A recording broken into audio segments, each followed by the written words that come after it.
Minasan konnichiwa. Aujourd'hui, nous débarquons à Izuka, dans la préfecture de Fukuoka, pour y découvrir une fabrique artisanale de sauce soja qui a plus de 100 ans. Puis nous irons jusqu'à Kama, à la découverte d'une école transformée en hôtel et d'une balade à vélo vers un mystérieux temple à flanc de montagne. L'héritage de Fukuoka, c'est tout de suite dans Asie Insolite. Notre aventure commence à Izuka. On part à la rencontre de la famille Kaneyoshi qui perpétue ici un savoir-faire unique, la fabrication artisanale de la sauce soja. Notre fabrique a été fondée il y a 104 ans. Ici, à Izuka, nous sommes sur une ancienne terre de charbon. C'est ce terroir, façonné par l'histoire minière, qui donne à notre sauce soja cette douceur unique, un goût plus sucré qu'ailleurs au Japon. Mais alors, quels sont les secrets de cette sauce? La base reste simple, du soja cultivé au Japon, du blé, du sel et de l'eau. Une alchimie de 4 éléments qui va donner toute sa saveur. L'étape la plus importante, c'est le koji. C'est notre ferment. On l'ajoute à une partie des ingrédients pour lancer toute la fermentation. Okuda nous explique donc chaque étape de la production. D'abord, le blé est torréfié, puis moulu. Ensuite, le soja est cuit à la vapeur avant d'être refroidi et méticuleusement étalé. Ensuite, nous déplaçons la préparation dans une salle spéciale, le Kojimuro. À l'intérieur, la température est contrôlée en permanence pour maîtriser le développement de notre ferment et s'assurer qu'il se propage bien.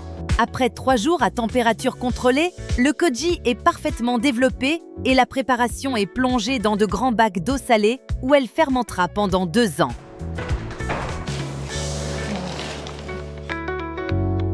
Ça, c'est le moromi. C'est la préparation juste avant l'étape finale du pressage. Et en cette saison où il fait frais, il faut la mélanger une fois par semaine.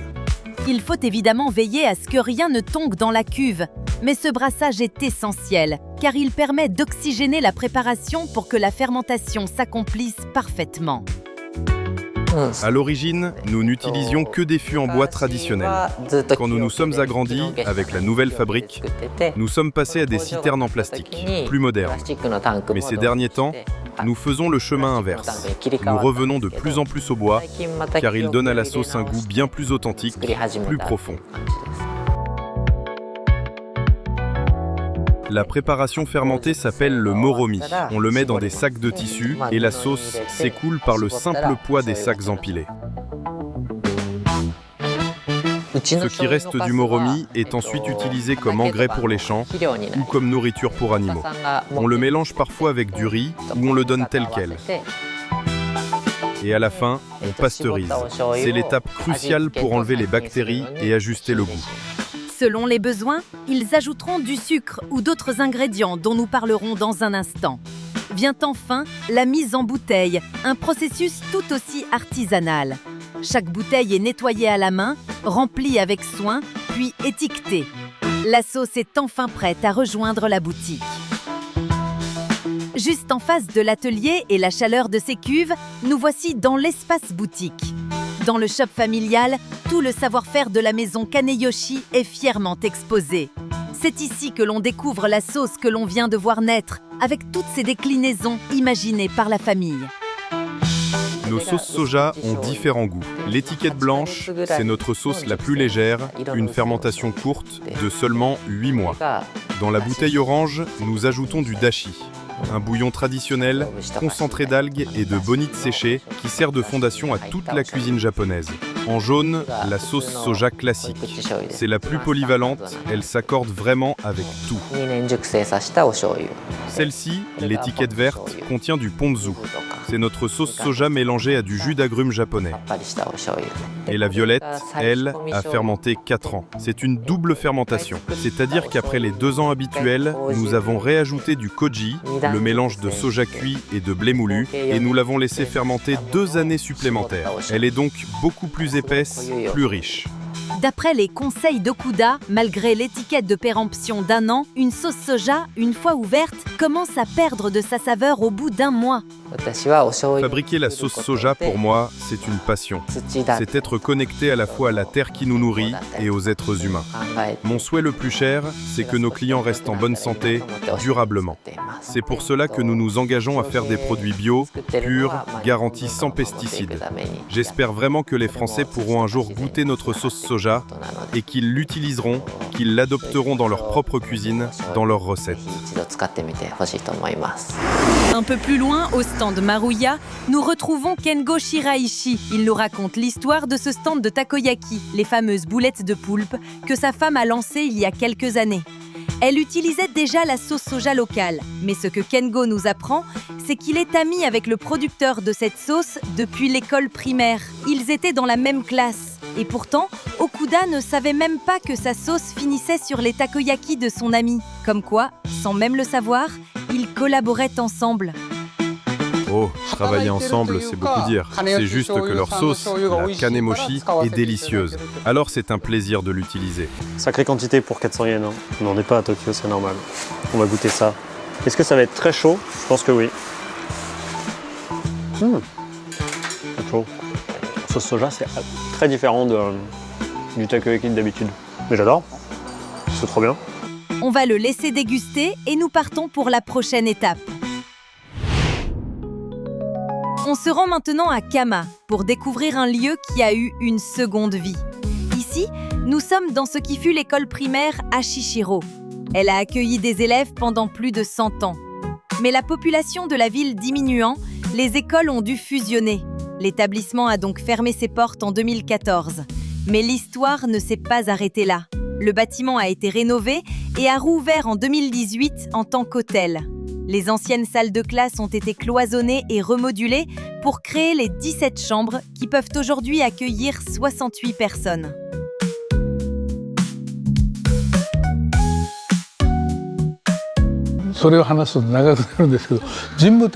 On raconte une légende sur l'origine du nom Ashishiro. Il paraît qu'un jour, une personnalité importante est venue jusqu'ici, au sanctuaire, au dos d'un cheval blanc. En japonais, le mot Shiro veut dire à la fois château et blanc. Du coup, c'est l'image du pied blanc de ce cheval qui aurait donné son nom à l'endroit. Ce sanctuaire est lié au mont Umami, le plus haut sommet de la région. Mais le véritable objet de culte, le Goshintai, est un rocher sacré situé tout en haut, près du 9e palier. Comme l'ascension est trop difficile, il existe un Yohaisho en contrebas. C'est un lieu qui permet de prier le sommet de loin. C'est ce sanctuaire-là que nous allons visiter. C'est un endroit un peu fantastique, la balade est superbe. C'est pour ça que je l'ai choisi pour vous aujourd'hui. Et comme ici, à l'hôtel, nous organisons beaucoup d'activités sportives. On va y aller à vélo. À vélo pour une montée ? Heureusement que les vélos sont électriques. L'hôtel organise de nombreuses activités sportives et balades et récemment, l'un des tours a été très populaire auprès des touristes. Par exemple, on a le tour des desserts, dont une brasserie juste à côté qui sert d'excellents smoothies au saké. Donc c'est une de nos étapes. Et puis, côté douceur, on s'arrête pour déguster des choux à la crème aux œufs. C'est un parcours très populaire. Malheureusement, aujourd'hui c'est mercredi, donc tout est fermé. Tant pis pour les smoothies, direction les paysages de Kama. Le temps d'apprivoiser les vélos électriques et nous voilà plongés au cœur d'un paysage japonais authentique, certifié au patrimoine historique en 2016. Lors de ce tour, beaucoup de touristes rapportent avoir l'impression d'être dans un jeu vidéo japonais, entouré par la nature, les vieilles maisons traditionnelles et les montagnes au loin. Malgré le temps un peu couvert, le vélo, ça réchauffe. On va s'arrêter juste ici. Ce sanctuaire porte le préfixe Kenja, un nom ancien qui désigne un rang particulier. D'après la légende, son origine remonterait à l'empereur Jimmu, le tout premier empereur du Japon.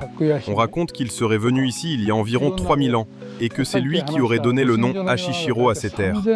L'histoire de ce lieu pourrait donc remonter à cette époque mythique. Dans cette forêt de pèlerinage, l'ascension est tout aussi importante que le lieu lui-même. On suit un chemin conçu pour préparer l'esprit. Un chemin menant, en théorie, au sommet du mont Umami. Ce sanctuaire intermédiaire est une solution ingénieuse, un lieu de prière à distance. Puisque le véritable objet objet de culte, le rocher sacré de l'empereur Jimmu est inaccessible, c'est ici qu'on vient se connecter à la divinité sans devoir gravir les 900 mètres. L'intérieur est un véritable livre d'histoire, abritant des ex-voto, des peintures laissées par des pèlerins en remerciement de faveurs divines. C'est la preuve que ce lieu, au statut si particulier, est un centre de ferveur populaire depuis des siècles.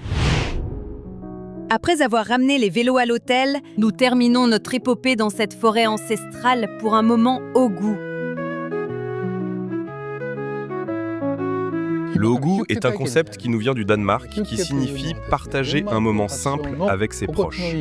Pour nous, c'est l'art d'apprécier un moment de bien-être, un moment de qualité, de le partager avec ses amis ou sa famille, loin du stress. En 2021, la ville de Kama s'est officiellement déclarée ville outdoor. C'était une suite logique, une évidence, car en 2016, nos montagnes ont été reconnues patrimoine de montagne du Japon. On s'est donc dit qu'avec une nature si riche, il fallait en profiter. C'est ainsi que nous avons lancé ces activités ogu. L'idée est que tout le monde, les locaux comme les touristes, puissent vraiment se connecter à cet environnement et profiter de ce calme si précieux. L'hôtel et ses activités accueillent beaucoup d'écoliers et de lycéens de la région, mais il attire aussi des touristes étrangers, notamment de Taïwan et de Singapour. Des visiteurs qui vivent dans des environnements très denses et qui n'ont pas l'occasion de vivre ce genre de moments simples. Vous savez, Izuka où nous étions ce matin est réputé pour ses gâteaux. Ce n'est pas un hasard, c'est l'héritage de la route du sucre. Cette tradition est née car en sortant de la mine, les travailleurs cherchaient des saveurs sucrées. Toute cette culture de la confiserie est un héritage direct de l'époque du charbon. L'impact de cet âge du charbon est encore visible aujourd'hui. Comme il était lavé dans la rivière, l'eau est devenue sale et polluée. Les saumons ne naissent donc plus naturellement. Aujourd'hui, l'un des tours de l'hôtel propose donc la visite d'une réserve d'œufs de saumon. Près de 50 000 œufs y sont précieusement conservés avant d'être relâchés dans la rivière en décembre. C'est une façon de confronter ce passé industriel pour tenter de reconstruire la nature. Et c'est ainsi que l'on termine notre exploration de l'héritage de Fukuoka. Une aventure qui a commencé à Izuka, sur la route du sucre, héritée des mineurs et qui s'achève ici, à Kama, autour d'un feu, avec l'expérience ogu que l'hôtel nous a promise. Se retrouver autour du feu et se reconnecter avec la nature. Ce soir, on a pu manger des marshmallows grillés et goûter au makipan, une pâte à pain que l'on enroule sur un bâton pour la cuire à la flamme. Et pour terminer sur une note sucrée, Monsieur Arita nous fait découvrir le yakiringo, une pomme confite au miel, beurre et cannelle, également cuite dans la braise.